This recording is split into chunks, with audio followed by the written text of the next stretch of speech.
Hello, my name is Rich Howard, owner of Architectural Builder Supply. In this video is to bring you a closer look at the Hager number BL6212 in the US10A finish. And what this is a hinge pin doorstop. Very common in residential applications for hollow core 1 3/8 doors.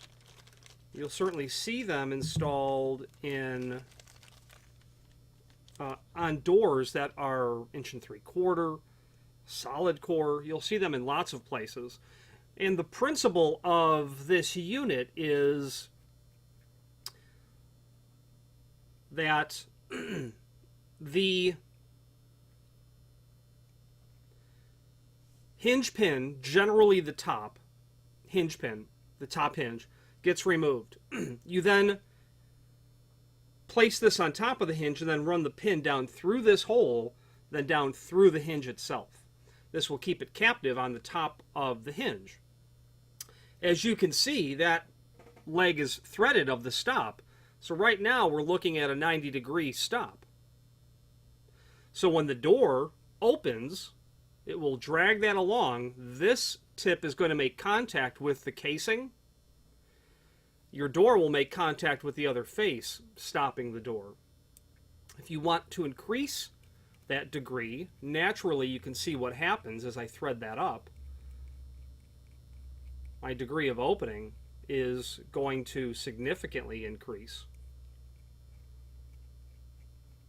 Okay, to where I'm really going to have a much greater degree of opening.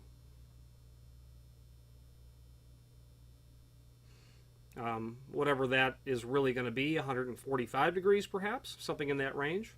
Now you want to be mindful that a hinge pin mounted doorstop is really used in those instances when you have no other way to reasonably stop a door. I have seen instances where people have installed them on hollow core doors and they've pushed the doors too far and they've punctured right through the face of the door, so be mindful of that.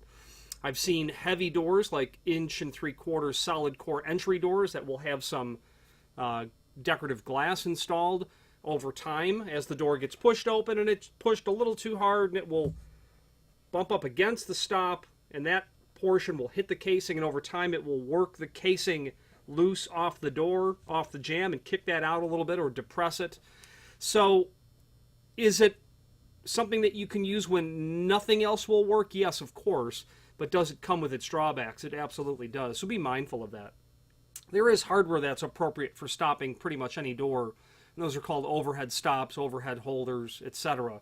But those are generally disqualified from possible use because of what's required to install them in terms of a technical amount of routing or mortising that needs to be done to the door and frame. And the cost is generally why. Such an item can be $75 at a minimum, and they can go up substantially from there depending on the application. But a light duty or a medium duty overhead stop would probably be in the $75 range. But then it's surface mounted hardware if you're going to mount it surface mounted as well, so you may not want to see a slide track mechanism. This is in the 10A finish, which is an antique relieved type finish from Hager. As they call it, antique bronze. There are other finishes, and I'm looking at a list of them on another screen. 10A is antique bronze. 10R is matte lacquer antique bronze, a little bit darker, and has a reflective sheen to it because of the lacquer.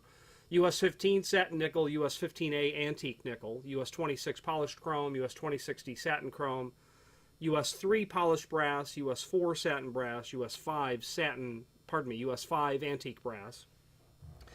Now this hole diameter will govern how big of a hinge pin, and then they also give you a bushing should you need to go with a smaller hinge pin. The ID of this, the ID of that hole, 0.311, 0.311, so basically 5/16. I have heard of people reaming that out ever so slightly to fit in a thicker hinge pin. When you add the bushing, that's going to decrease that ID substantially, and that will bring that down to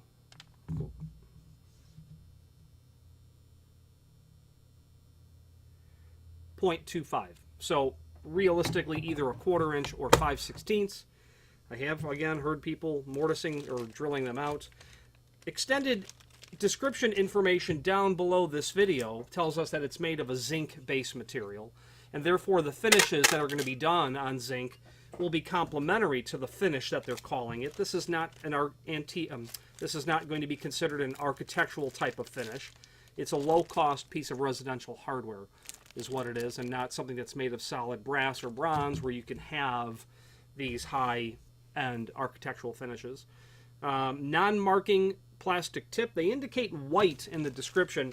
Hager is, in my mind, kind of known for having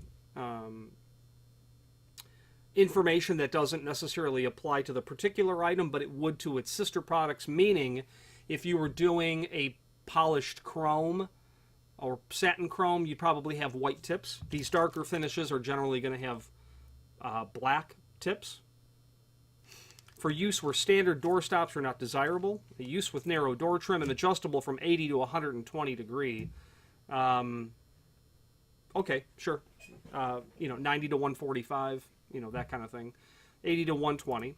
There's a dimensional drawing down below this video, which does not apply to this item. It's a different hinge pin stop, although the concept is still clear. I'm going to look to see if there is a correct technical drawing. If there is, by the time you're watching this video, the drawing I'm looking at of its sister product, the 212, will not be there. There's then also a link to a document called Product Catalog, which will give you an overview of Hager residential stops, baseboard mounted, floor mounted, hinge pin style, then some other ancillary products that will kind of go along with this product line, so it's a helpful resource there. Finally, there's a link below this video to the manufacturer's page where you can pull up not only all of the Hager products that we sell, but a link to the manufacturer's website, as well as a link to the full product catalog. If you have any questions on the Hager BL6212 hinge pin doorstop in a US10A antique bronze finish, or any other Hager product, please feel free to reach out to us. And thank you.